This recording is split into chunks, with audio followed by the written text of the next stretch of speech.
পদার্থবিদ্যার শব্দবিজ্ঞান এই পাঠটি আমরা শুরু করছি। শব্দ শব্দও এক প্রকার শক্তি, যেমন তাপ, তড়িৎ, এগুলো এক প্রকার শক্তি সম্পর্কে জেনেছি। তেমনি শব্দও এক প্রকার শক্তি। তবে কি এই শক্তি তরঙ্গ আকারে বিস্তারিত হয়, কিন্তু সেই তরঙ্গ মাধ্যম ছাড়া বিস্তার লাভ করে না। মানে মাধ্যম বলতে জড় মাধ্যম, শূন্য মাধ্যমে শব্দ শক্তির আমরা কোনোভাবে তার বিস্তার হতে দেখি না।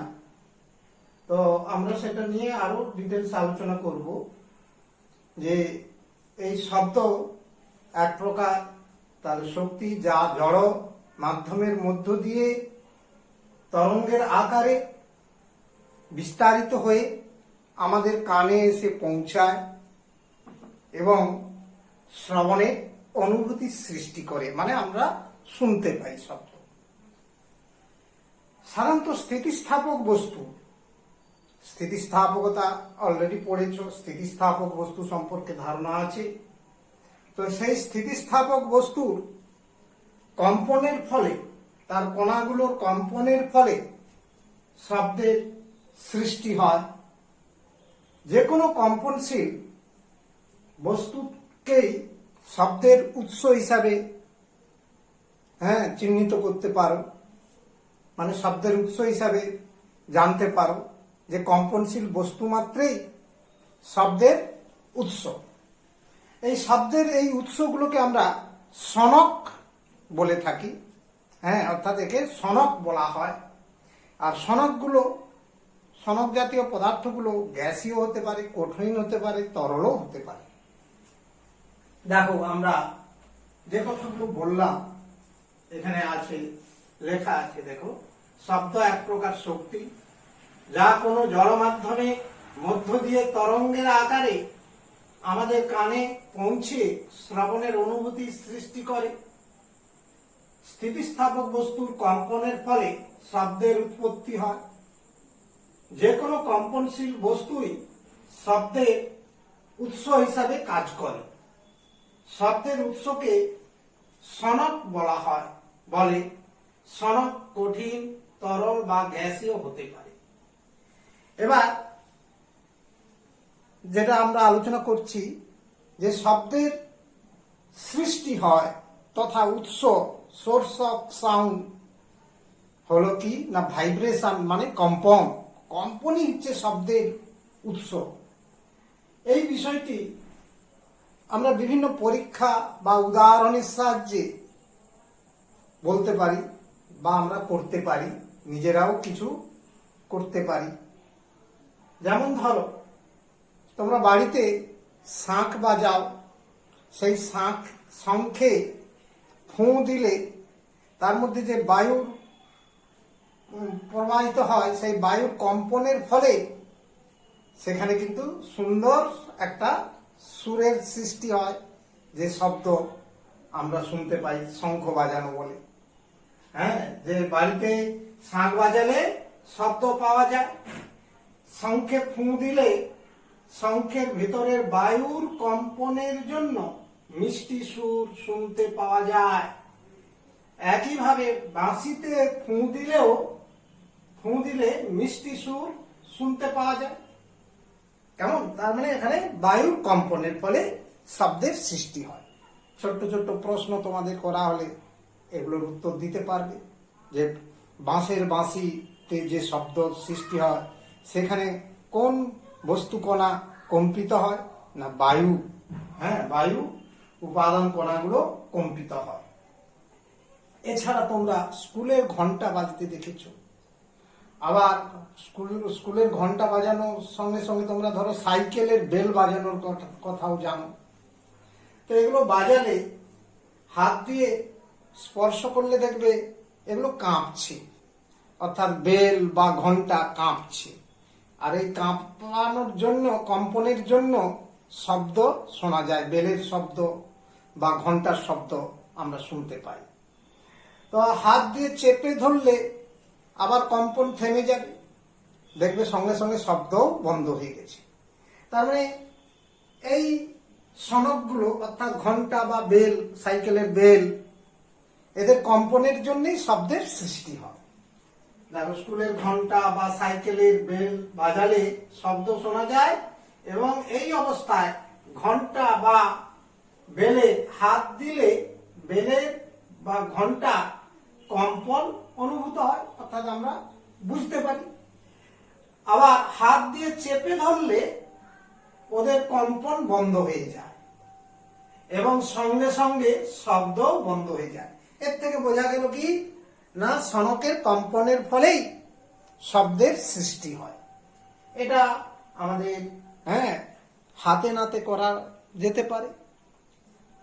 এছাড়া তৃতীয় আরেকটা আমি এক্সাম্পল দিয়েছি বা এক্সপেরিমেন্ট, যেটা আমাদের প্রচলিত, সুর শলাকা। সুরশলাকা এটা কি না, এটা অন্য কিছু নয়, এটা একটা ইউ আকৃতির বড় ইংরেজি অক্ষরের ইউ, ক্যাপিটাল ইউ আকৃতির একটা ইস্পাতের দণ্ড, অর্থাৎ স্টিল নির্মিত দণ্ড। তো সেই দণ্ডটার বৈশিষ্ট্য অর্থাৎ সুরশলাকার বৈশিষ্ট্য হলো একটা নির্দিষ্ট কম্পাঙ্কের শব্দ সৃষ্টি করা। কেমন, সুরশলাকার অন্যতম কাজই হচ্ছে একটা নির্দিষ্ট কম্পাঙ্কে শব্দ উৎপন্ন করাই হলো এর বৈশিষ্ট্য। তো আমরা এখানে ছবিতে এখানে একটা দিয়েছি, দেখো, একটা ফাঁপা বাক্সের উপর সুরশলাকার এই হাতলটাই যে দণ্ডটা, দণ্ডটা এটা ফাঁকা বাক্সের উপর বসানো আছে, সেট করা আছে। এবার একটা স্ট্যান্ডের সাহায্যে একটা সুতোতে সুতো বা তার দিয়ে একটা সোলার বল আটকানো আছে, এই সুরশলাকার একটা বাহুকে স্পর্শ করে আছে। এবার একটা রাবারের হাতুড়ি দিয়ে আমরা যদি এটাতে আঘাত করি, এর অপর বাহুতে আঘাত করলাম, একটা হাতুড়ি টি আকৃতির, ধরো এটা একটা হাতুড়ি এবং রাবারের হাতুড়ি দিয়ে এই সুরশলাকার একটি বাহুতে আঘাত করলে সঙ্গে সঙ্গে দেখবে একটা সুন্দর শব্দ পাওয়া যাবে। আর শব্দ শোনার সঙ্গে সঙ্গে দেখবে এই সোলার বলটি লাফালাফি করছে, অর্থাৎ এই বাহু, সুরশলাকার এই বাহুটা কি করছে, সোলার গায়ে আঘাত করছে, বারে বারে আঘাত করছে, যার ফলে বলটাও বারে বারে লাফাচ্ছে, অর্থাৎ ছিটকে যাচ্ছে বারবার, এবং শব্দও শোনা যাচ্ছে। তার মানে সুরশলাকার কম্পন হচ্ছে, তার ফলে শব্দ তৈরি হচ্ছে, আর কম্পনের উপস্থিতির প্রমাণটা হচ্ছে এই সোলার বলের লাফানোর ঘটনা।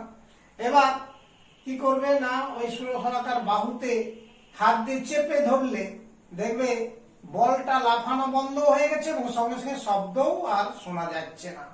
তার মানে এর থেকে প্রমাণিত হয় সুরশলাকার কম্পনের ফলে শব্দের সৃষ্টি হয়। এই কথাটি আমি এখানেও তুলেছি। এছাড়া তোমরা বইতেও পেয়ে যাবে, বিভিন্ন বই পাঠ্যপুস্তকে পেয়ে যাবে যে সুরশলাকা একটি ইউ আকৃতি ইস্পাতের দণ্ড, এর বৈশিষ্ট্য এর থেকে একটি নির্দিষ্ট কম্পাঙ্কের শব্দ উৎপন্ন হয়। একটি ফাঁপা বাক্সের উপর সুরশলাকার হাতলের বসানো হলো, হাতলের উপর বসানো হয়েছে, হাতলের সাহায্যে বসানো হয়েছে।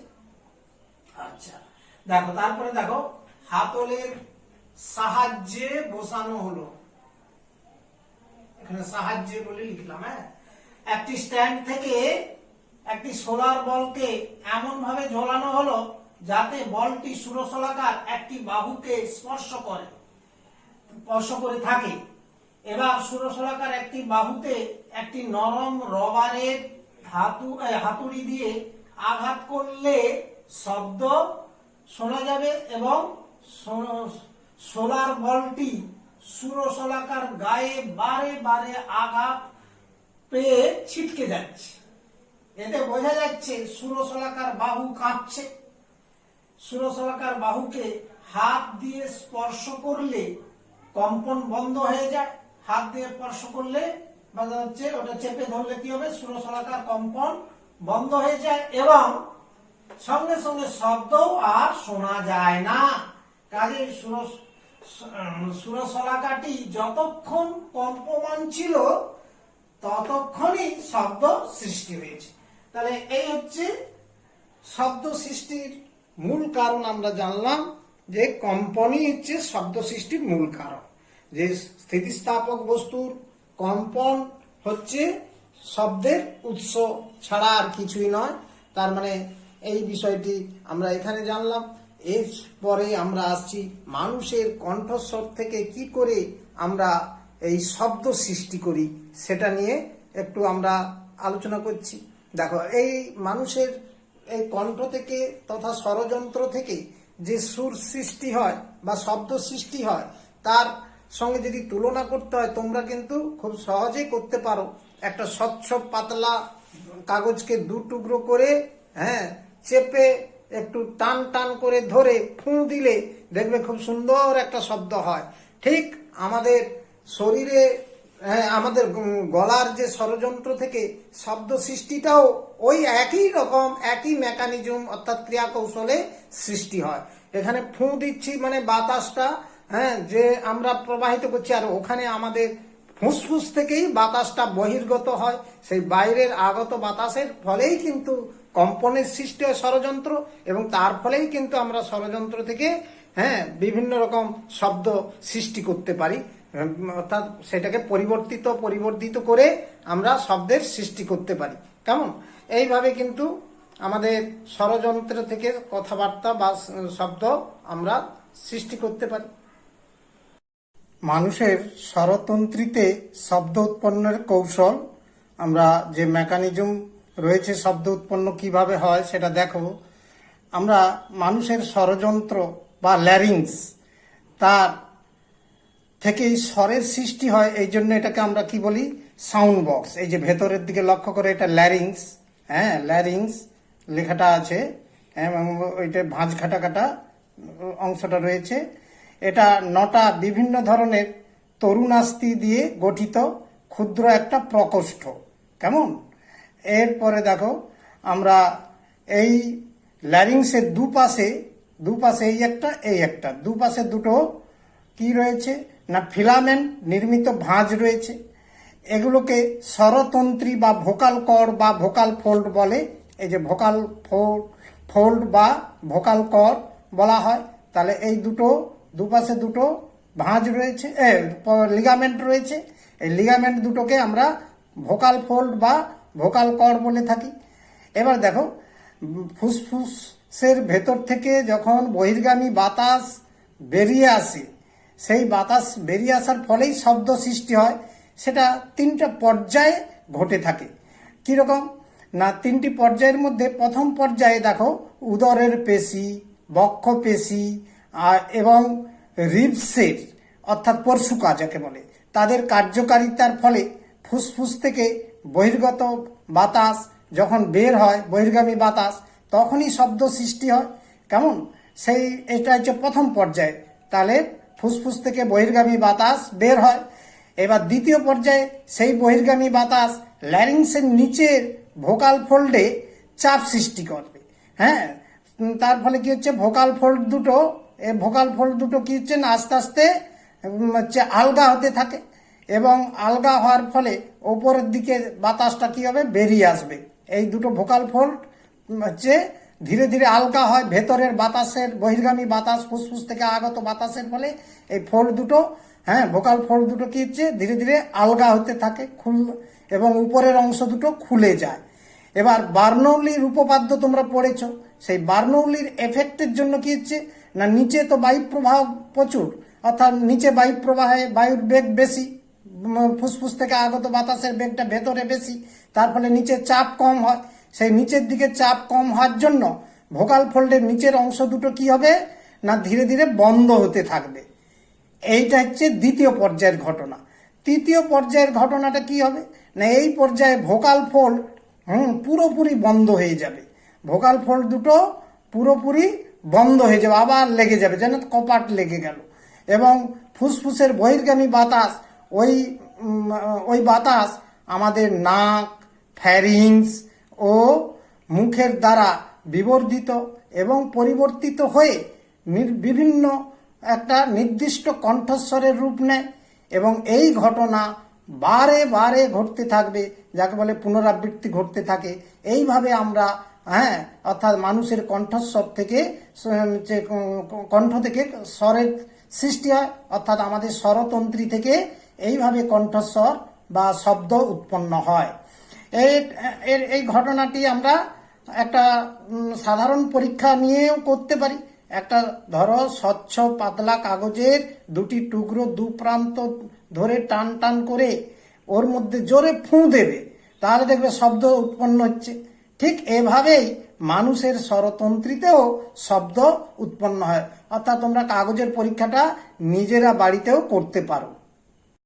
এতক্ষণ যেটা বোঝালাম সেটা দেখো, এখন আমি বোর্ডে লিখে দিয়েছি ওই একই কথাগুলো, যে মেকানিক্যাল ছবিটা সহ বোঝালাম। দেখো, মানুষের স্বরতন্ত্রীতে শব্দ উৎপন্নের কৌশল।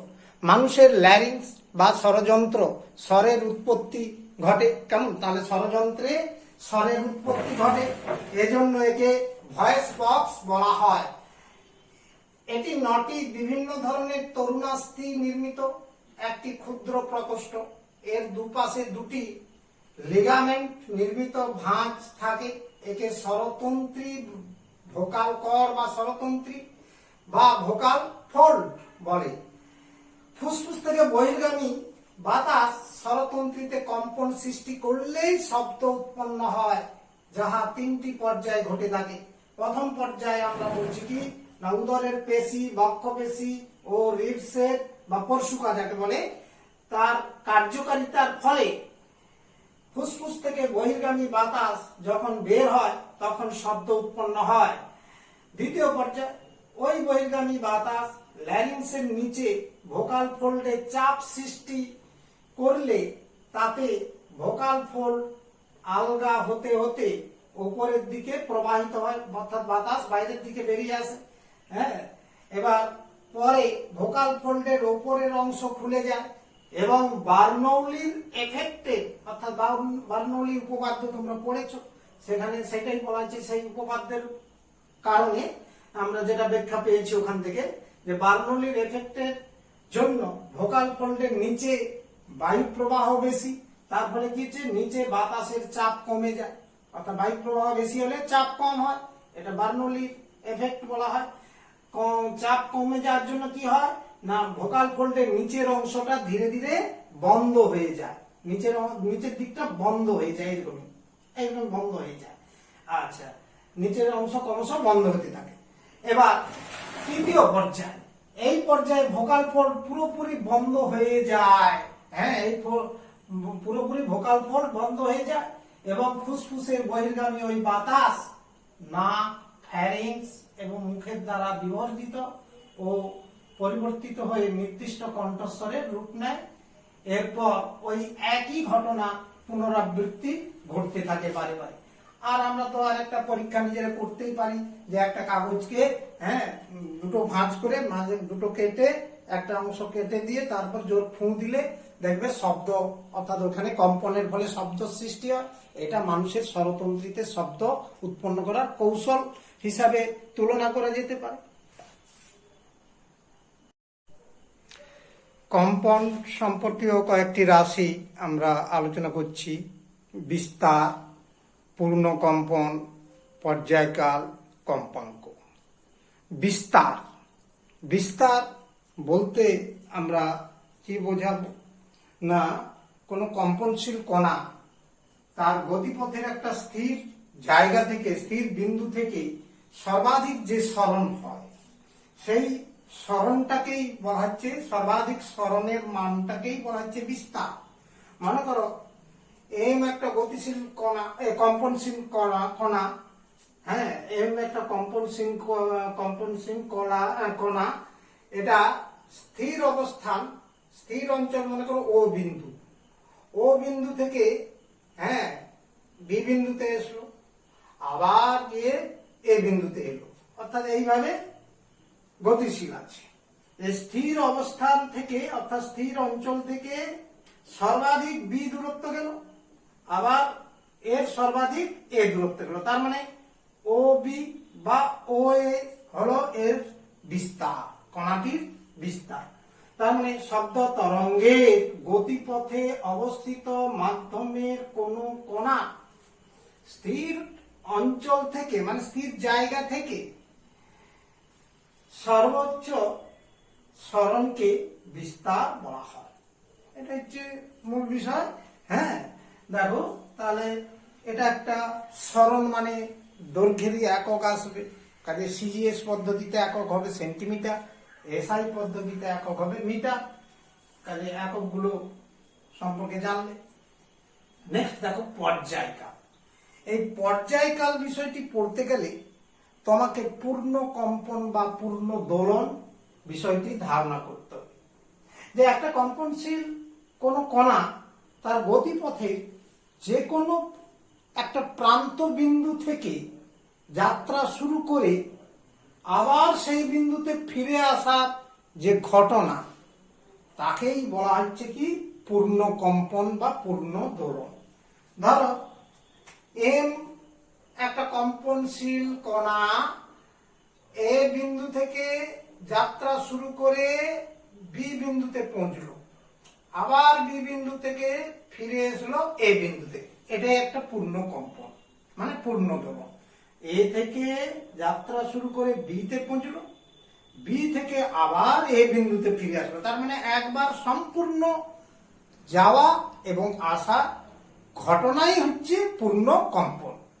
যেটা পূর্ণ কম্পন বলতে যে কোনো কম্পনশীল কণা তার গতিপথের যে কোনো প্রান্ত বিন্দু থেকে যাত্রা শুরু করে আবার সেই বিন্দুতে ফিরে আসার ঘটনাকে পূর্ণ কম্পন বা পূর্ণ দোলন বলে। এবার পর্যায়কাল কি না, একটা পূর্ণ কম্পনের জন্য যে সময়টা লাগে তাকেই বলা হচ্ছে পর্যায়কাল। অর্থাৎ এ বিন্দু থেকে গতিশীল কণা কম্পনশীল কণা বি বিন্দুতে এসলো, আবার বি বিন্দু থেকে এ বিন্দুতে ফিরে এলো, এই যাওয়া আসার মোট সময়টাকেই বলা হচ্ছে পর্যায়কাল। তাহলে পর্যায়কাল একটি পূর্ণ কম্পনের জন্য যে সময় লাগে তাকে কণাটির পর্যায়কাল বলে। তাহলে সিজিএস বাই এসআই একক হবে সেকেন্ড। কম্পাঙ্ক প্রতি সেকেন্ডে একটি কম্পনশীল কণা যতগুলো পূর্ণ কম্পন সম্পন্ন করে তাকেই বলা হয় পর্যায়কাল। টাইম পিরিয়ড একটি কম্পনশীল কণা প্রতি সেকেন্ডে যতগুলি পূর্ণ কম্পন বা পূর্ণ দোলন পূর্ণ কম্পন বা পূর্ণ দোলন সম্পন্ন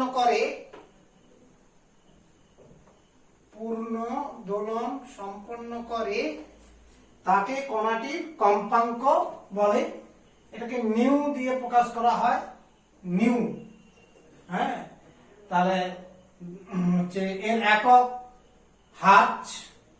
হ্যাঁ, এই জেড দিয়ে প্রকাশ করা হয় বা হার্জ, অথবা CPS cycles per second, cycles প্রতি সেকেন্ড।